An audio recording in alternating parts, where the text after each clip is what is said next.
안녕하십니까. 터놓고 말합시다의 아나운서 한윤호입니다. 오랜 경기 침체와 코로나19 사태 속에서도 서민 경제의 터전이자 뿌리로 자리를 지켜온 전주의 전통시장들이 최근에 대형 사기 사건에 휘말리며 흔들리고 있습니다.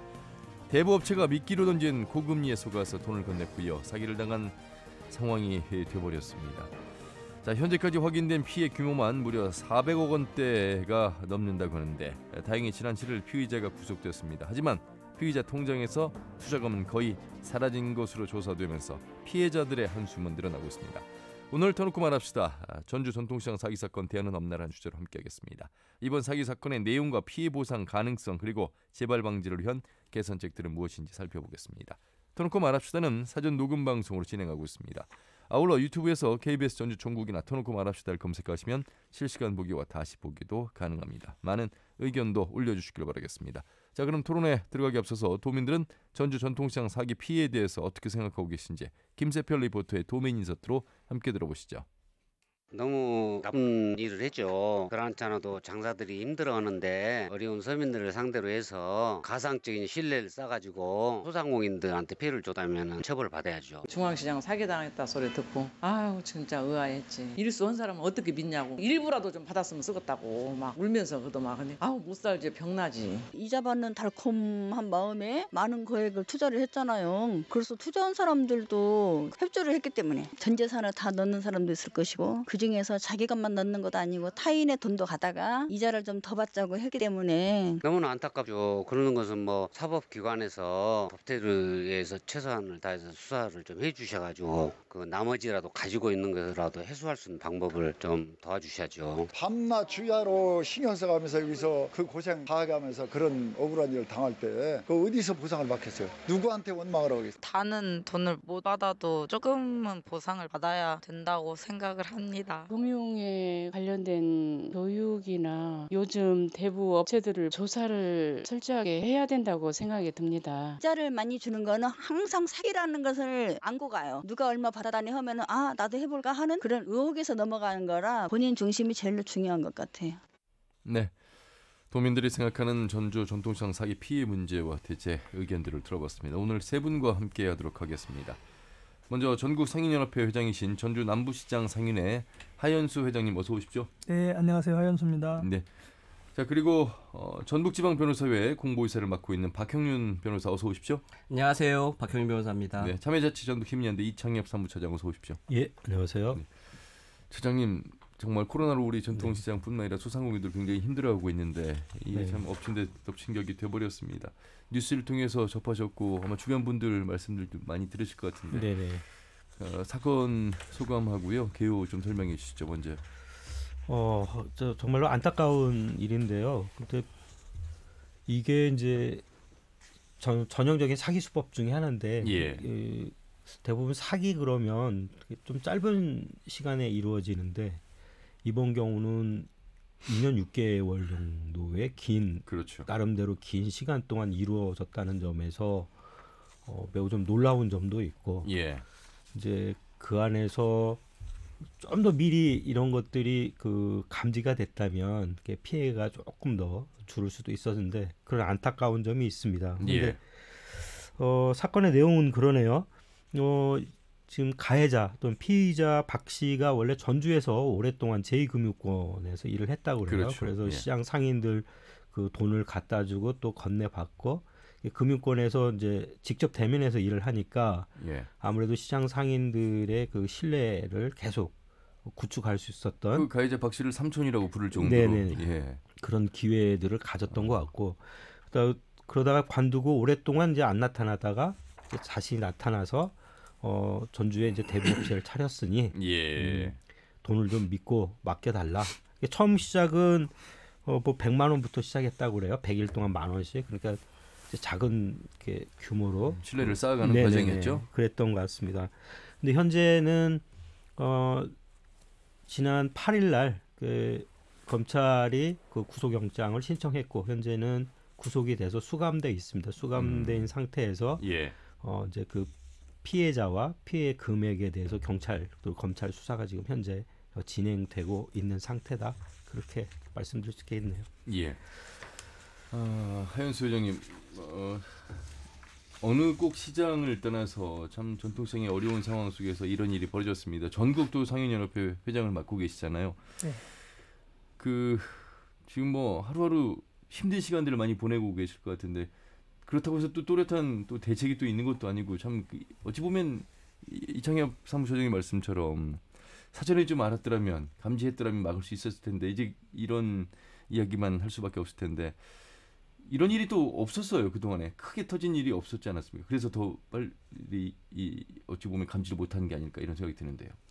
네, 아무튼 우리가 지금 연초부터 코로나19가 시작이 되더니 3월 달에 대구 경북 확진자가 폭발적으로 증가하고 난 뒤에 4월, 5월 정말로 2019년도 대비 매출로 따지면 20-30%도 안 되었습니다. 그렇죠. 그러다가 이제 국가의 재난지원금이 나오면서 조금 되살아나는 그러한 기미를 보이고 있을 때 중간에 이렇게 우리 중앙시장과 모르네 시장에 대부 사건이 이렇게 터진 건데요.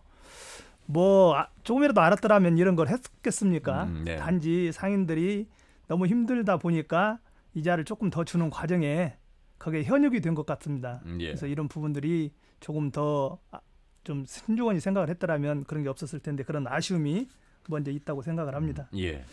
뭐 전국을 돌아다니면서 보면 뭐 부산에서도 유사한 사건이 한 2년 전에 또 터졌고 또 예. 인천에서도 터진 게 있는데 아하. 모두가 이제 우리 상인들이 제가 돌아다니면서 보면 너무나 단순한 것 같아요. 얼만큼 단순하냐. 이 물건을 팔아서 다음 이 손님을 오게끔 만드는 역할이 시장 상인들의 역할인데 이걸 팔아서 그냥 오늘 얼마 남는다. 이런 걸 생각하시는 분들이 너무 많기 때문에 예. 이런 생각도 하지 않았는가 이렇게 생각을 합니다. 예. 그 말씀은 이제 장사도 잘 안 되는데 돈을 빌려주면 고수익을 준다고 하고 그게 실제로 또 이자가 들어오는 걸 확인하면서 더 액수를 더 늘렸고 그렇죠? 네, 맞습니다. 예. 어찌 보면 사람의 뭐 심리를 이용한 건데 참 글쎄요. 그 고수익이라는 것에 어떻게 이렇게 그 상인분들이 이 장사만 하시는 분들이셔서 그랬을까요? 이제 처음에 이분하고 연계한 과정이 참 중요해요. 왜냐하면 이 시장 주변에는 제2금융권들이 거의 다 포진해 있어요. 그렇죠. 새마을금고나 신협 이게 예. 2금융권인데 이분들이 파출 근무를 합니다.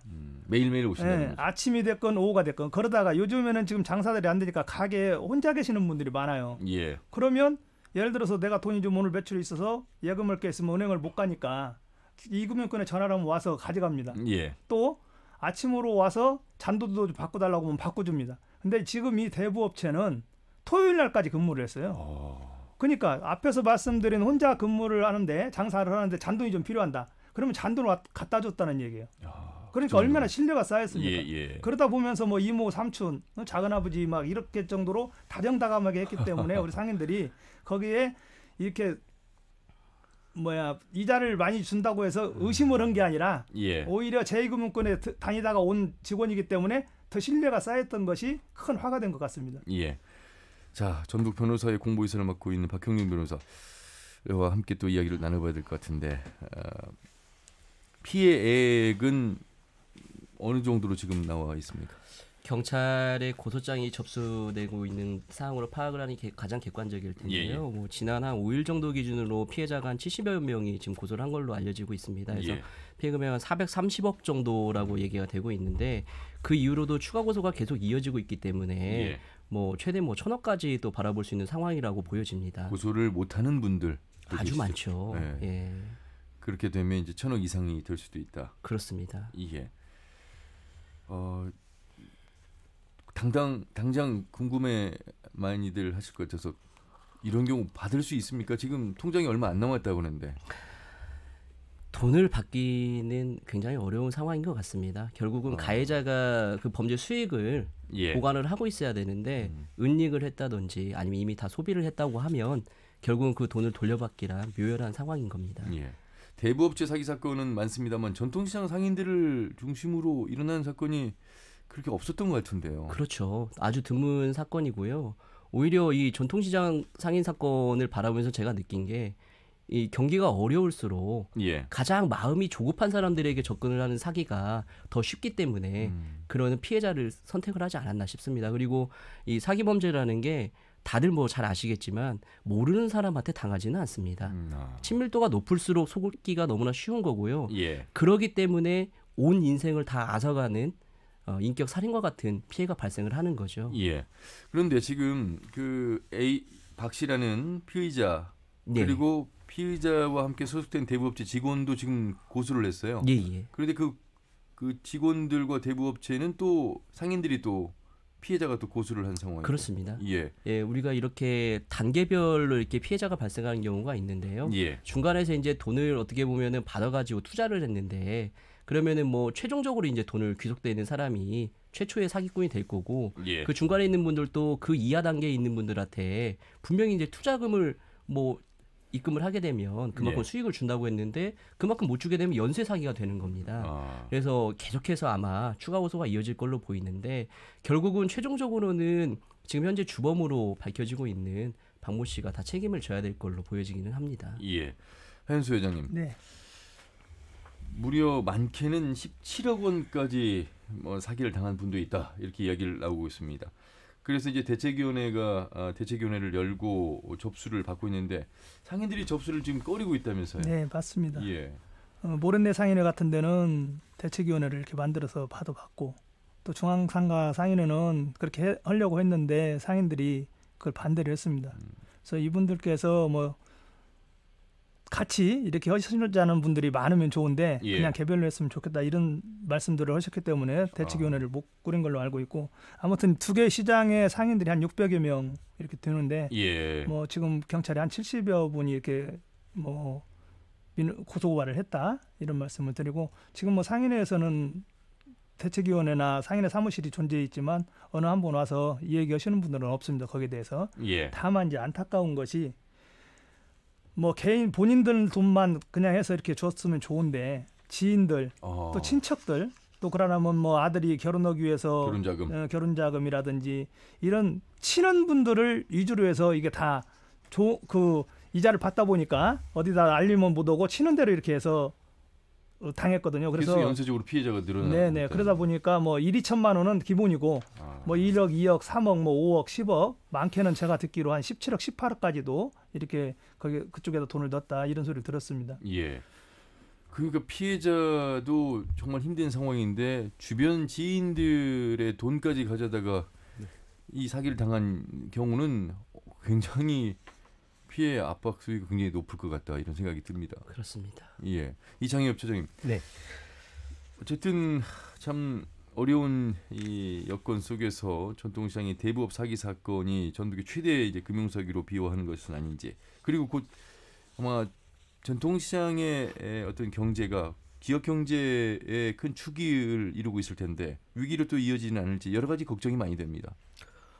일단 그 사기는 개인과 개인 이렇게 개별적으로 이루어지는데 개인과 이렇게 그 집단 그것도 엄청나게 많은 숫자 100명까지 이제 신고 안 하신 분까지 포함하면 우리가 상상을 초월하는 수준의 숫자가 아마 사기를 한꺼번에 당한 거거든요.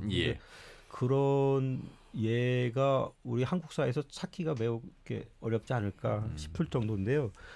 일단 자영업자의 노동 강도는 매우 셉니다. 근데 그 중에서 전통시장에서 일하시는 분들의 노동 강도는 더 세고요. 그야말로 뭐 휴일이 없이 일을 하시니까 그러면서 이제 돈을 이제 모았을 거고요.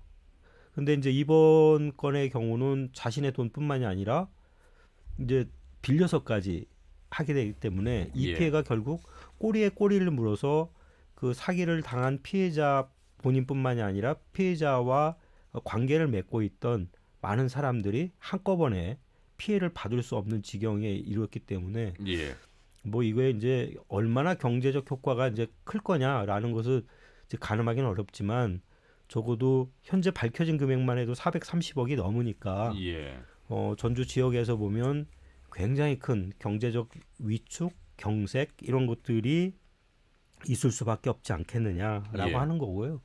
그다음에 또 이제 시장 상인들의 이제 고유한 특성 중에 하나가 현금이 많이 이제 오고 가고 하니까 서로가 서로를 또 같은 공간에서 오랫동안 같이 생활했고 그래서 현금을 서로 그때 이제 돈을 융통한다고 하잖아요. 그러니까 뭐 그렇게 일반적으로 했기 때문에 이런 일들이 발생할 수밖에 없고 결국은 그게 좀 더 많은 피해자들을 양산시킬 수 있었던 원인이 됐겠는데요.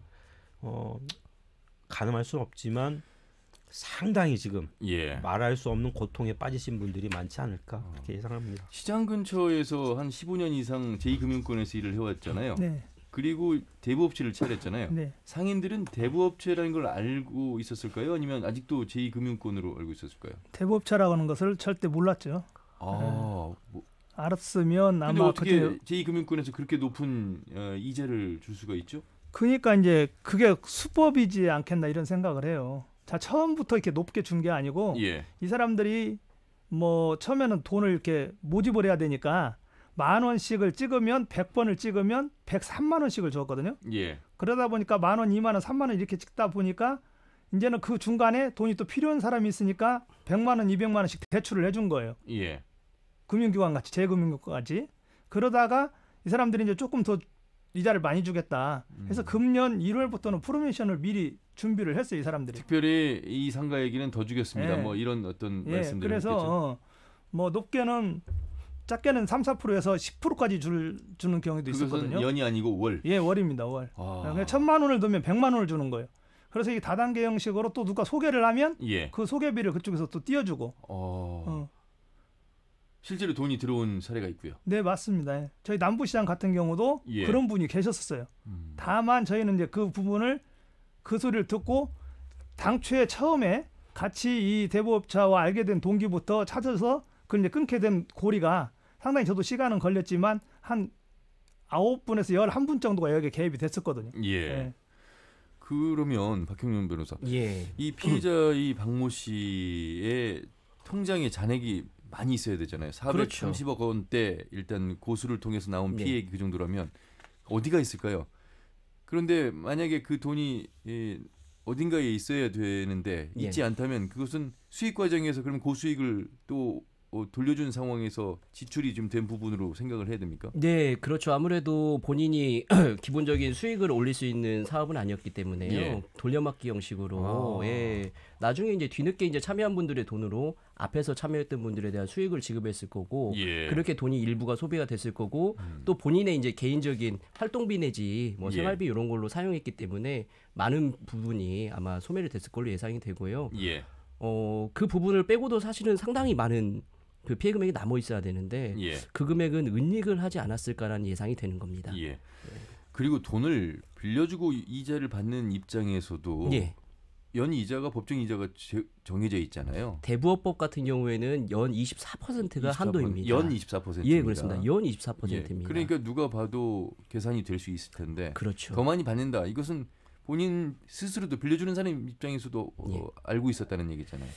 근데 사실 그 신뢰관계가 쌓이다 보면은요, 또 이제 법적인 측면은 일반인들이 잘 알 수도 없고요. 신뢰관계가 쌓이다 보면 그 사람 말이 우선이 되는 겁니다. 그래서 법을 잘 알고 있는 사람도 내 옆에서 정말 믿을만한 사람이 그런 얘기를 하면 혹할 수가 있는데 일반 상인분들이 그걸 아실 수가 없었겠죠. 그러니까 또 이런 큰 피해가 발생했을 거고요. 지자체에 등록된 대부업체이죠. 그건 그렇습니다. 맞죠? 그거는 맞습니다. 아무래도 그렇다 보니 뭐 큰 문제가 있겠어라고 생각을 하는 부분도 없지 않아 있을 것이고. 그렇죠. 아무래도 이 행정적인 업무 처리가 이루어진 그게 등록이 됐다고 하면 일단은 행정이 다 요건을 확인하고 했기 때문에 믿을 수 있지 않겠느냐가 일반적인 사람들의 신뢰고요.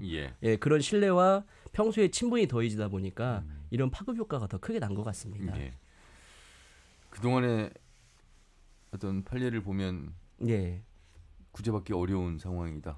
우리가 구제를 받는 건 권리를 취득하는 재판에서 승소를 할 수는 있겠지만 결국은 승소를 한 이후에 그 실제 돈을 회수하는 과정이 강제집행 절차인데 돈이 있어야 그걸 회수를 할 수 있는 겁니다. 마른 우물에서 물을 구할 수는 없죠. 그럼 피해인이 지금 법적으로 최대한 노력할 수 있는 분야는 어떤 게 있습니까? 그러면 이 피의자를 상대로. 피의자를 상대로 지금 현재 가장 적절한 방법은 일단 피해 사실을 수사기관에 알리고 수사를 통해서 은닉한 재산을 찾을 수 있도록 최대한 협조하는 게 지금 상태에서는 가장 현명한 방법이시고요. 이와 더불어서 빠른 시일 내에 민사소송 절차를 통해서 일단 권리를 확보를 하고 또 스스로도 재산을 찾는 과정을 빨리 시행을 해야 됩니다. 기소 전에 몰수 보전 이런 게 있습니까? 예, 그렇습니다. 우리가 수사 과정에서 범죄 수익을 은닉한 과정이 있다고 하면 수사기관에서 특히 이제 검찰에서 그런 재산들을 찾아서 처분할 수 없도록 미리 보존 조치를 해놓는 절차가 있습니다. 예. 자, 이 상황을 이제 들으시면서 많은 청취자분들께서 고수익에 혹하시면 안 되겠고요. 주변에서도 이런 일을 하고 있는 분들은 제지를 하셔야 되겠습니다.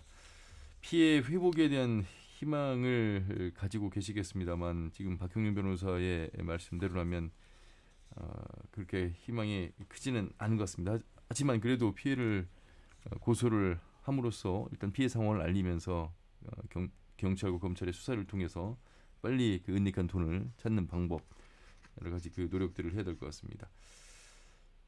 보통 하현수 회장 시장에서 1년에 그 많은 돈 벌기 쉽지 않습니다. 그렇죠? 네, 맞습니다. 요즘 장사가 너무 안 되니까요. 네. 예. 투자금 회수가 어렵고 이 시기가 오래 걸리면 또 생계가 막막한 상황이 벌어질 텐데 조금 더 이 상황을 좀 구제받을 수 있거나 도움을 좀 받을 만한 대책이 좀 있을까요? 현재로서 지금은 뭐 우리 시나 도에서도 뭐 상인회 자체적으로 한 것도 아니고 상인 스스로들 한 문제이기 때문에 그런 방법은 없다고 생각을 하고 또 요청도 해봤지만 해줄 수도 없다 이런 답변을 받았습니다. 다만 안타까운 마음뿐인 것 같아요. 모두가 다. 앞에서 변호사님이 말씀했지만 어서 빨리 뭐 민사가 됐건 형사가 됐건 모든 조치를 취해서 조금이라도 확보하는 게 우선이 아닌가 저도 이렇게 생각하고 상인에서도 다들 그렇게들 알고 있습니다. 지금.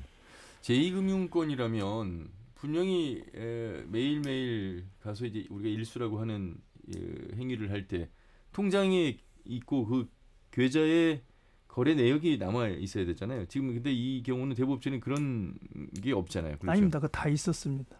그 대부업체 자체적으로 만든 일지 아니겠습니까? 그건? 그러니까 금융권의 거래 계좌가 신뢰할 수 있는 거래 계좌는 아니라는 얘기일 텐데. 아닙니다. 그거 다 똑같이 거래 텄습니다. 그렇게 했고 그 10,000원, 20,000원 일수 받아가는 것만 그 옛날에 어르신들이 일수할 때 찍던 도장 찍던 그 관례대로 했고 나머지는 통장을 가서 찍어서 대출 같은 거 일으킬 때랑 큰 돈 예금할 때는 다 그렇게 이루어졌습니다. 그러면 이게 제2금융권인지 대부업체인지를 알 수가 있습니까? 도저히 알 수가 없죠. 뭐 확인을 직접 은행에 가지고 이게 맞는 겁니까라고 물어보기 전까지는 서류를 위조한 경우 지금 통장을 위조했다는 건데 도저히 알 수가 없는 그럼 겁니다. 그 과정을 그 피해자들 그 많은 피해자들이 한 분도 하지 않으셨다는 얘기네. 그게 신뢰를 바탕으로 했기 때문에 그렇습니다. 그분을 믿었기 때문에 기존에도 파출 수납을 해왔기 때문에 이걸 믿었고 당연히 또 수익이 원만하게 지급이 됐었고 제가 지금 현재 고소한 사건도 하나가 있는데 올 5월 초반까지도 수익이 입금이 됐다고 합니다. 그러다 갑자기 일주일 사이에 도피를 하고 재산을 은닉을 해버렸기 때문에 본인은 도저히 이걸 믿을 수가 없었다는 겁니다. 이 사람이 도피를 했다, 도망갔다. 언론에 나온 걸 보고 그때서야 그 자리에 털썩 주저앉았다고 합니다. 내가 당했구나. 이창임 소장님, 지금 뭐 전통시장 상인 중심으로 이야기하고 있습니다만 이 전통시장 상인뿐만 아니라 다른 또 지역의 소상공인들지 일반인들도 있습니다. 그렇죠? 네. 뭐 이제 그 시작은 이제 전통시장부터 출발했으니까요. 그리고 이 그 사기 피의자의 원래 그 주된 활동 공간도 전통시장이었고요. 이제 대부업체는 그 돈을 빌려주는 역할만 하지 사실은 예금을 수신받는 곳은 아니거든요. 그렇죠.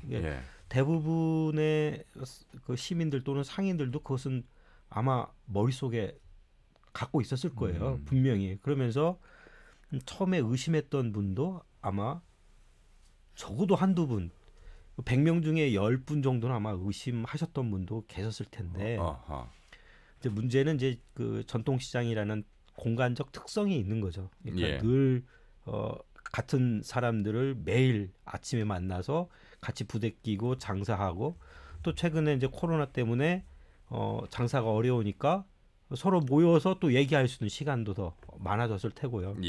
그러면서 서로가 사기를 당했을까라는 의심도 있었지만 예. 내 주위에도 같이 이런 일을 하니까 대부업체에서는 예금을 수신할 수 없는데도 불구하고 우리 옆집 사장님도 하고 나도 하고 저 건너편 사장님도 하니까 문제가 없을 거야라고 하는 자기 최면, 집단적 최면 이런 것들도 아마 함께 작용하지 않았을까. 예. 그러다 보니까 이제 그 상인들이 좀 더 넓히는 거죠. 그러니까 자기의 수익을 위해서 남의 돈을 빌려서 투자하신 분도 계실 거고 예. 또 자기가 이런 수익을 올리니까 누군가 소개를 했을 거 아닙니까? 그러면서 이제 피해자가 늘어나는데 이제 그 과정에서는 좋은 게 있으니까 같이 가자라는 심리도 있지만 예. 나만 하면 위험할 수 있는데 여럿이 함께 하면 위험이 분산될 수 있다라는 그런 심리도 있거든. 그러면서 이제 예. 자기 최면에 빠지고 그런 것들도 이제 함께 작용하지 않았느냐라는 생각이 듭니다.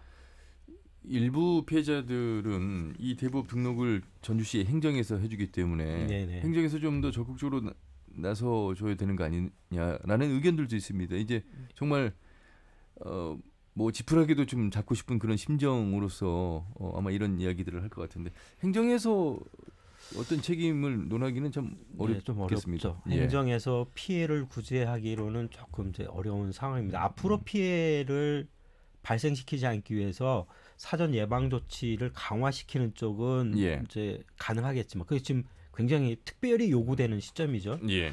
근데 지금에 와서 피해 보신 분들의 피해를 보전하기 위해서 할 수 있는 것은 경찰과 검찰이 찾는 것은 은닉된 재산이거든요. 예.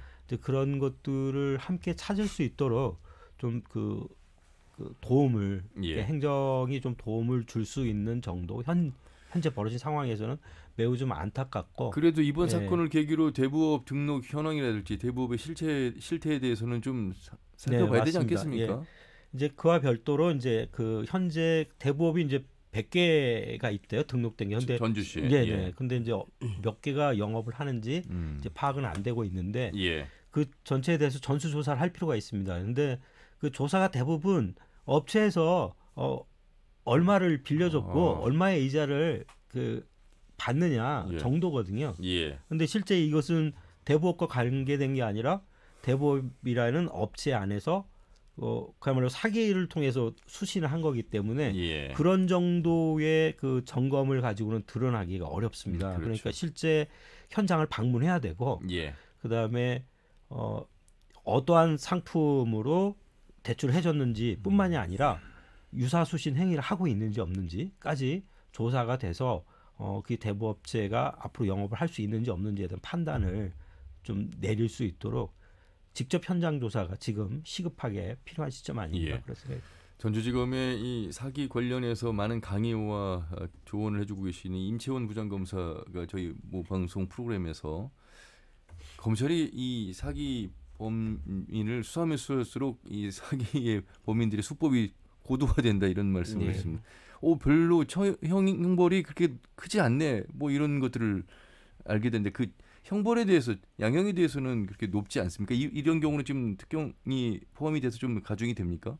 이 사건 같은 경우에는 금액이 워낙 크기 때문에 특경법이 적용돼서 굉장히 강한 처벌이 요구가 되는데요. 아마 법정형으로도 굉장히 높은 형이 받을 겁니다. 근데 이게 다들 이렇게 생각하실 때 사기, 횡령, 이렇게 배임, 이런 범죄들이 형량이 낮다고 생각하시는 이유는 뭐냐면 금전적인 피해 부분이기 때문에 그 부분이 이제 피해가 회복이 되면 양형에서 굉장히 참작이 많이 되거든요. 그러니까 400억의 피해를 입었다고 하더라도 어느 정도 합의를 보면 형량이 대폭 감형되는 효과가 있기 때문에 그런 부분이 발생하는데 특히 이렇게 피해자가 많고 또 피해 금액이 굉장히 큰 경우에는 우리가 물질적인 피해뿐만 아니라 정신적인 피해가 굉장히 큰 거거든요. 그렇죠. 이런 경우에는 감형을 참작함에 있어서 진심으로 피해받은 거에 대해서 피해가 회복됐다고 해서 용서를 했는지까지 고려를 해서 아마 형량을 정한다고 하면 국민들이 생각하는 법적 감정이 조금 더 균형을 맞출 수 있을 것 같습니다. 자, 오늘 터놓고 말합시다. 전주 전통시장 사기 사건에 대해서 살펴보고 있습니다. 전북지방 변호사회 박형윤 공보이사 그리고 참여자치 전북힘연대 이창엽 사무처장 전주 남부시장 상인회 하연수 회장과 함께하고 있습니다. 이번에는요. 다시는 이런 사기 사건이 발생하지 않도록 대책을 세우는 것도 중요할 텐데 전주 시민의 이문옥 사무처장 연결해서 말씀을 들어보도록 하겠습니다. 차장님 수고 많으십니다. 예, 안녕하세요. 예. 자, 이번 사태 어떻게 바라보고 계실까요? 예, 이 사건에 앞서서 우리나라에서는 그 우리은행 등에서 판매한 DLF 사건, 예. 그다음에 라임 자산운용사의 사모펀드 사건 등 일반인들이 이해하기 어려운 금융 사건들이 있었습니다. 아하. 예, 그 현재 한국은행 기준 금리가 0.5%인데요. 예. 마이너스 금리까지 예상하는 전문가들도 있고요. 네. 저는 우리 지역에서 발생한 이 사건도 정부의 금리가 현실에 맞지 않게 너무 낮아서 발생한 아하. 우리 경제의 구조적인 부작용이 그 기초에 깔려 있다고 생각합니다. 예. 그래서 그 위에 언급한 사건의 그 금융감독원을 비롯해서 정부가 적극 나섰듯이 대부업체 사건도 전라북도나 전주시가 빨리 나서서 수습하고 대안을 마련할 책임이 있다고 생각합니다. 예, 빨리 나서서 수입할 수 있는 방법들이 많지는 않을 것 같은데 최소한 전주시에 등록된 대부업체 전수조사 시행해야 된다 이렇게 지금 강조를 하셨네요. 예, 그렇습니다. 그 대부업에 관한 그 법률에 의하면은 대부업체 등록은 전라북도 광역자치단체에 하게 되어 있고요. 그다음에 이제 전라북도가 전주시나 기초자치단체 사무위임을 하게 해서 전주시가 지금 전주시 관내 대부업체를 담당하고 있습니다. 예. 그 전주시가 그 1년에 2번씩 정기 점검을 하고 있다고 이렇게 발표를 하긴 했는데요. 저희가 알고 확인한 바에 의하면은 현장 방문이 아니고 서류로만 우편으로 보내고 그 대부업체가 작성한 서류를 다시 전주시 우편으로 받는 그런 형식이거든요. 아주 형식적인 점검이기 때문에 지금이라도 빨리 그 대부업체 그 100여 개밖에 안 되는데 전주시가 현장 점검을 해서 이런 그 사기 사건이라든지 그다음에 가혹한 추심행위 등을 그 예방을 해야 된다고 생각합니다. 예. 그 말씀하신 대로 전수조사를 하더라도 이 법 위반 내역까지 조사하는 데는 행정에서 한계가 있잖아요. 그 대부업이라는 게 예. 뭐 다른 금융업하고 달라서 아주 단순한 겁니다. 뭐 쉽게 말해서 돈을 빌려주고 그 계약서를 작성하고 예. 그다음에 돈을 되돌려 받는 그런 단순한 업무이기 때문에요. 누구나 이거 뭐 그 내용을 알 수 있는 겁니다. 그리고 만약 필요한다면은 금융감독원의 도움을 받아가지고 전주시 담당 공무원만 확보가 된다면은 그런 전수조사를 하는데 시간만 걸릴 뿐이지 큰 무리가 없다고 생각을 합니다. 예. 그리고 지금 현재 보면 전주가 관리 감독해야 할 100여 개의 대부업체인데 등록은 그렇게 돼 있는데 실제 영업하는 곳은 그렇게 많지 않다면서요? 예, 그 대부업이라는 게 그 자기 자금이 또 필요하잖아요. 그렇죠. 우리 쉽게 보면 전당포가 대부업의 한 종류인데요. 예. 이런 그 시내에 그런 대부업체가 실질적으로 영업하는 등록은 해놨지만은 실질적으로 영업하는 대부업체는 그렇게 많지 않습니다. 담당자하고도 확인을 해봤고요. 그러면 10여 곳이라면 실제로 전수조사하기가 좀 더 용이하다 이렇게 지금 봐야 되잖아요. 예, 그렇습니다. 근데 이제 저희가 그 전주시 그 조직 체계를 보니까요. 예. 그 청년 일자리 정책과에서 대부업체 담당하는 주무관이 한 명입니다. 아하. 이분이 이제 대부업만 담당하는 게 아니라 수수료라든지 카드라든지 계량기 이런 것들을 여러 가지 업무를 담당하다 보니까 실질적으로 대부업의 지도 감독할 수 있는 역량이 되지 않는 걸로 알고 있습니다. 예. 그런데 좀 황당하게 탄수산업과의 금융산업팀이 있습니다. 아하. 그러니까 금융산업팀에서 대부업에 대한 지도 감독을 하거나 등록을 받거나 이렇게 하는 게 바람직하다고 생각을 하는데요. 예. 전주시 조직 체계가 좀 엉터리인 것 같아요. 혹시 뭐 서울이라든지 좀 더 광역시 같은 경우에 요 대부 관련해서의 행정이라든지 내지는 관리 감독의 제대로 된 역할을 하고 있는지 좀 사례에서 배울 곳이 있을까요? 예, 대부업은 그 유사 수신 행위가 이런 사기 행각뿐만 아니라 가혹한 그 채권 추심 행위 때문에 악명이 높거든요.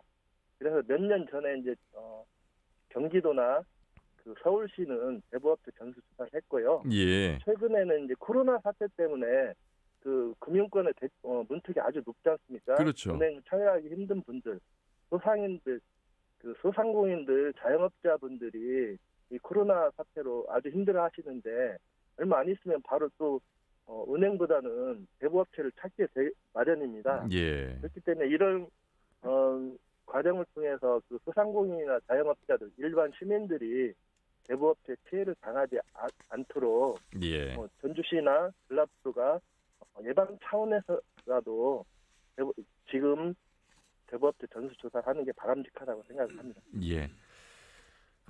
참 행정에서도 적극적인 권리 감독이 좀 필요하다 이런 말씀. 더불어서 지금 보면 뭐 시장 상인들뿐만 아니라 이제 일반인들, 서민들까지도 이 피해자가 된 상황에서 좀 강조하고 싶은 부분 있으시면 마무리 말씀 해주시기 바라겠습니다.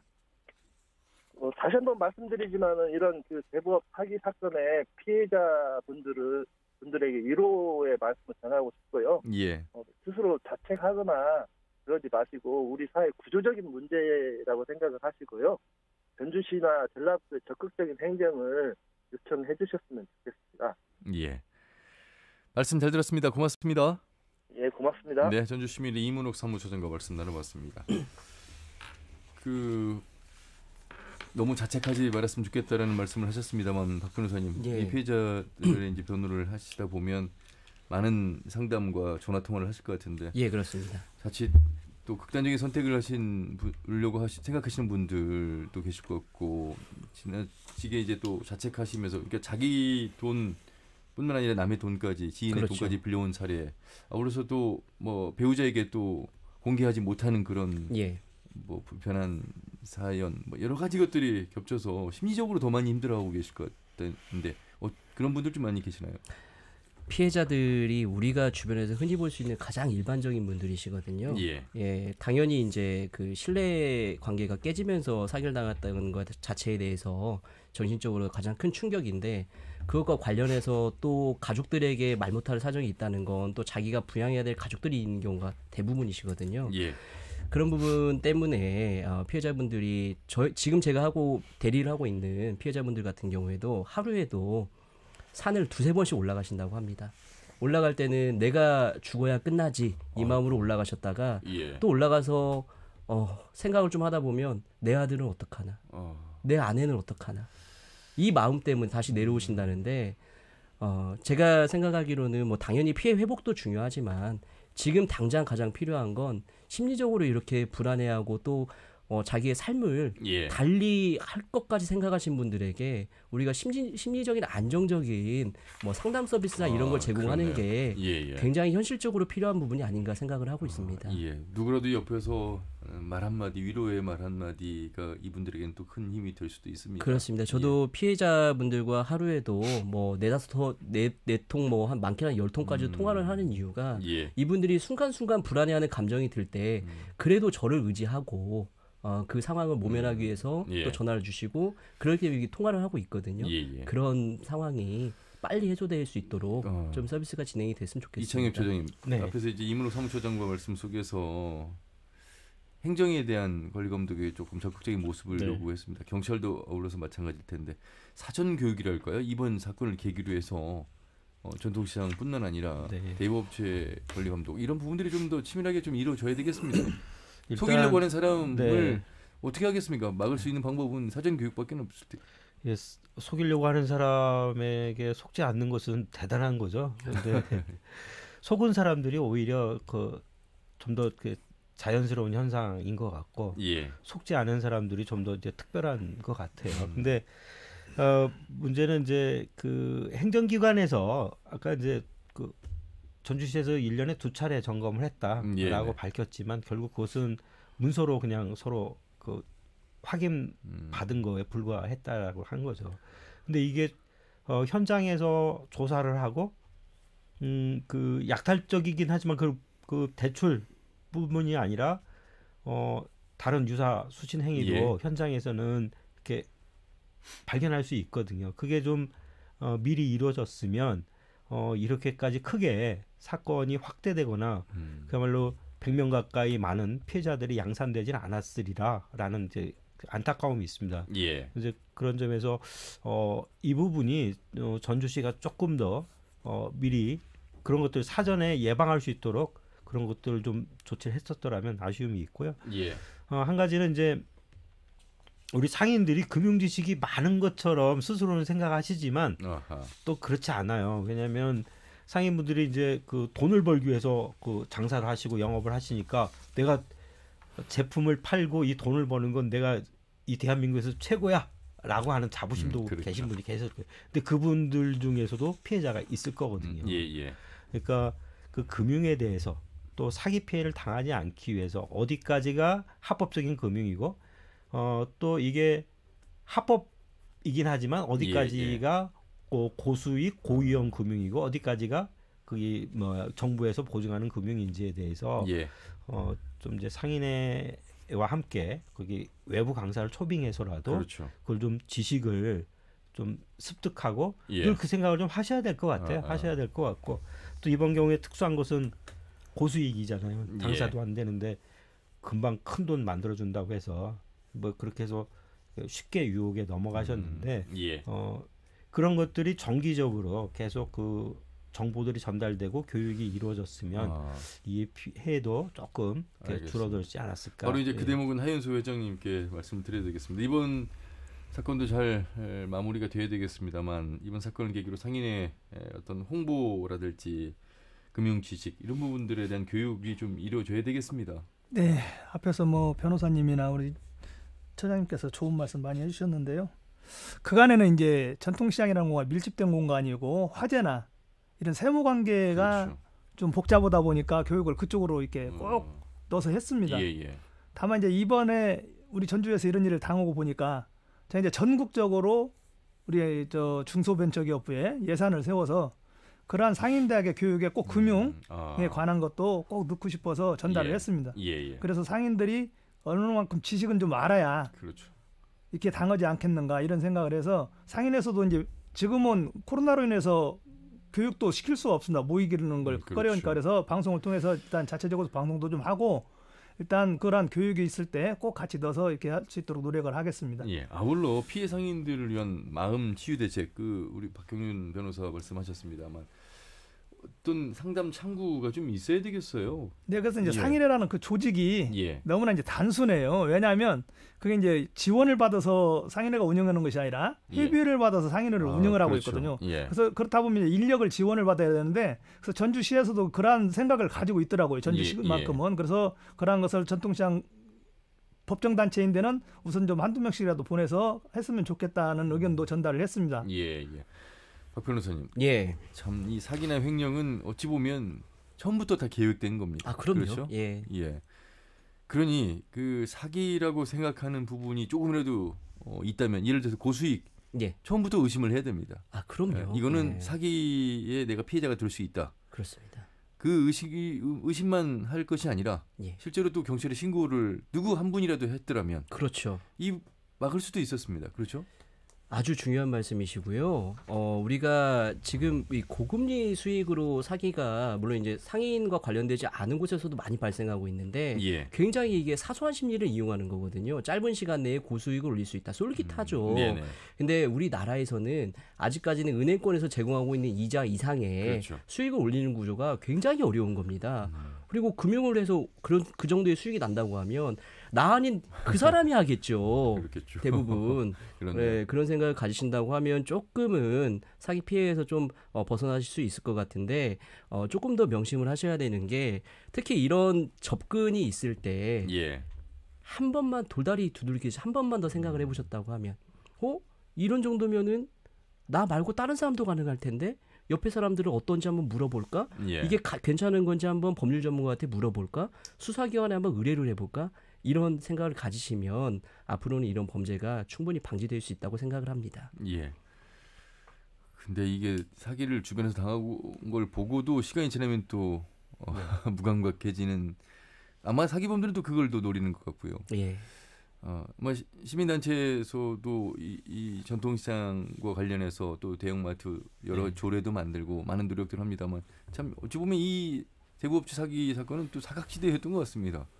네, 이런 일이 발생할까라고 생각지도 못했었던 거죠. 갑자기 뭐 코로나 때문에 다들 근심 걱정하던 차에 이 일이 이제 그야말로 드러난 거니까요. 발각이 된 거니까요. 발각이 안 됐으면 계속 또 이 사기 행위는 좀 더 오랜 시간 지속이 됐을 거고요. 예. 이제 문제는 그런 것 같아요. 이제 변호사님 아까 말씀하신 것처럼 누구에게 좀 솔깃한 제안이지만 이게 맞는지 안 맞는지 누구에게 좀 물어보자라는 게 매우 이렇게 중요한 것 같고요. 이제 문제는 이제 시장 상인들끼리만 그 정보를 교환하게 되면 서로가 서로를 아까 그렇죠. 말씀드린 그 최면에 걸리게끔 하는 거거든요. 근데 이번 피해자가 가장 고통스러워하는 것은 뭐냐면 가족 몰래 이것을 투자했다거나 또 가족 몰래 돈을 어디서 더 빌렸다거나 그러면서 더 고통스럽거든요. 그러니까 자기 돈만 갖고 있었던 걸 이렇게 잃었으면 덜 고통스러웠을 텐데 근데 그 차원에서 보면 그냥 내가 알고 있던 시장 상인뿐만이 아니라 가족들한테도 한번 물어보고 내 친구들한테도 한번 물어보고 그다음에 이제 특별히 이제 금융 전문가에게 물어보기는 어렵겠지만 친구 중에 또 그런 지식을 아는 사람도 있으니까 그렇게 좀 물어보고 특히 고수익이라고 한다면 한번 좀 점검해 볼 필요가 있지 않나. 그리고 아까 말씀드렸는데 전주시가 이제 앞으로 좀 더 적극적으로 지도 점검에 나서야 된다. 뭐 그 1년에 2차례 그 문서 그 송수신 가지고는 이거 어림도 없다라고 하는 거고.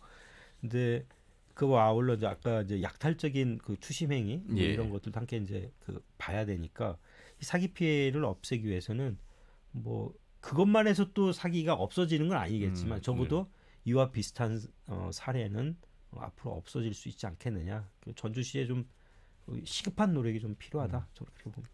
아울러서 보면 박 변호사님 신종 사기들이 너무 많이 납니다. 보이스피싱에서도 진화된 모습들 그걸 진화라는 표현을 써야 될지는 모르겠습니다만 어쨌든 피해자가 정말 감쪽같이 당할 만한 그런 또 신종 수법들이 많아져서 늘 항상 이 사회가 안전하지 않다라고 좀 긴장하고 의식을 가지고 좀 살아야 될 것 같아요. 그런 생각도 좀 들어요.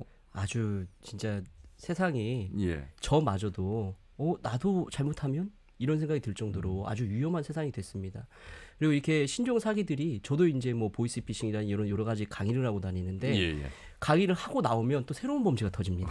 그 정도로 워낙 빠르기 때문에 가장 뭐 이게 크게 문제되는 부분들은 이런 신종 사기를 당하는 피해자가 우리 주변에 너무나 많은 분들, 일반적인 분들이 당하고 계시기 때문에 우리가 이제 뭐 국가적인 차원에서도 이런 신종사기에 대해서 뭐 여러 가지 홍보를 하고 있지만 우리 지자체 자체에서도 지자체에서 많이 발생하는 그런 사기들 유형에 대해서 널리 홍보해서 이걸 방지할 수 있는 예방 홍보를 많이 해야 될 것 같습니다. 이 사건에 대해서 의심하는 피해자분들 중에 지금 대부업체 3개의 대표가 함께 참여를 했고 그 중에 한 A라는 그러니까 박모 씨의 피해자가 이제 사기를 친 거잖아요. 그렇습니다. 그러면 그 A 씨의 직원들, 대부업체 직원, 또 내지는 B와 C의 대부업체의 대표나 직원들, 이 사람들도 함께 지금 박모 씨를 고소한 상황이잖아요. 이것에 대한 진정성이랄까요? 공범 여부? 이 부분이 좀 밝혀지면 이 부분이 밝혀짐으로써 좀 더 남아있는 은닉한 그 돈을 찾을 수 있는 단서가 좀 되지 않을까 그런 생각도 좀 들고요. 정말 그 수사를 하셔도 되겠는데요. 그게 정말 맞는 말씀이시고요. 내가 그 피해받는 부분을 피하기 위해서 고소를 하신 분도 많이 계시고 실제로는 저도 이제 그 중에 일부 인분을 공범으로 고소를 했는데 재산을 은닉하는 방법이 또 범죄자가 내가 가장 믿을 만한 사람한테 은닉을 해야 되거든요.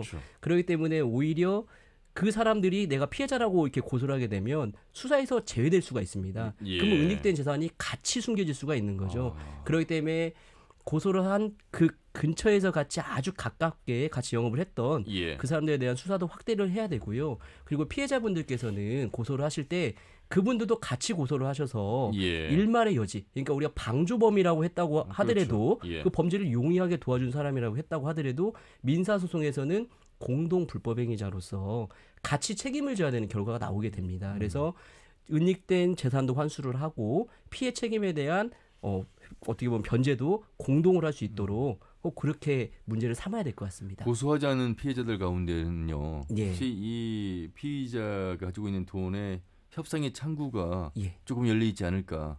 그러니까 고소를 나는 하지 않았기 때문에 좀 내가 우선순위에 돌려받을 수 있는 협상 대상자가 되지 않을까 이렇게 생각할 수도 있습니까? 제가 다른 사건에서도 보면 말씀해 주신 것처럼 내가 고소하면 고소한 사람들만 변제 안 해주는 거 아니야. 이렇게 생각하시는 분들이 계시거든요. 아닙니다. 원래 변제 안 해주고요. 실제로도 거의 안 해주고요.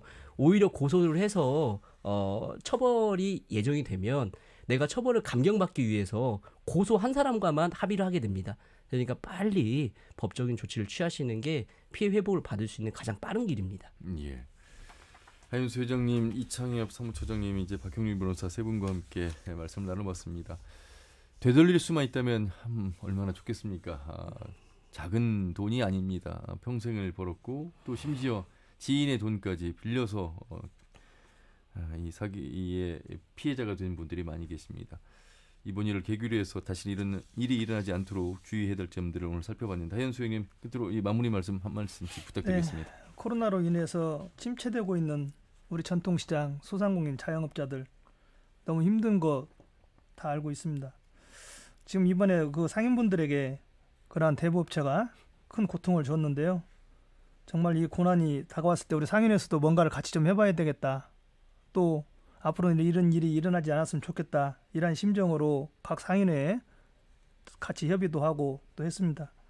아무쪼록 이번에 일어난 일에 대해서 경찰과 행정에서는 적극적으로 우리 경찰에서는 좀 끝까지 파헤쳐서라도 담은 얼마씩이라도 우리 상인들이 구제를 받을 수 있도록 해주시고 상인에서는 사각지대에 있는 분들까지도 잘 살펴서 다시는 이런 일이 일어나지 않도록 각별히 좀 신경 써주실 것을 간곡하게 부탁의 말씀드리면서 우리 상인들 더욱더 힘내주시기 바랍니다. 감사합니다. 이창엽 사무처장님. 네, 이제 피해자분들께 말씀드리고 싶은데요. 굉장히 어려울 것 같습니다. 뭐 심리적으로도 어렵고, 뭐 경제적으로 말할 것도 없고요. 그럼에도 불구하고 좀 자신의 마음을 추스리고 다잡을 필요가 있을 것 같아요. 그 굉장한 고난에 맞닥뜨려 있는데 그 고난에 굴복하지 마시고, 그 문제는 또 어떻게든 풀릴 수 있다고 봅니다. 그게 돈이 회수가 되든 안 되든 중요한 것은 본인의 인생을 또 살아가면서 또 가족과 또 주위 분들에게 또 힘을 받고 힘을 줘야 되니까요. 일단 위로와 함께 용기를 좀 내셨으면 하는 그런 말씀드립니다. 박 변호사님. 일단 우리 피해자분들에게 뭐 심심한 위로의 말씀을 전하고요. 당연히 피해 회복이 꼭 되기를 바랍니다. 그리고 저도 지금 대리하고 있는 분들의 피해 회복을 위해서 최대한 노력을 할 거고요. 그리고 가해자분들께 또는 잠정적인 가해자분들께 드리고 싶은 말씀은 평생을 앗아가는 피해자의 평생을 앗아가는 범죄는 절대 용서받을 수 없습니다. 그리고 잠재적으로 가해를 예정하고 계신 분들 수사기관에서 절대 가만두지 않습니다. 꼭 붙잡힐 겁니다. 꼭 피해자들 사기칠 생각을 하지 마시고 피땀 흘려서 번 돈 뺏을 생각하지 마시고 땀 흘려서 돈 벌기 바랍니다. 알겠습니다. 세 분 말씀 잘 들었습니다. 고맙습니다.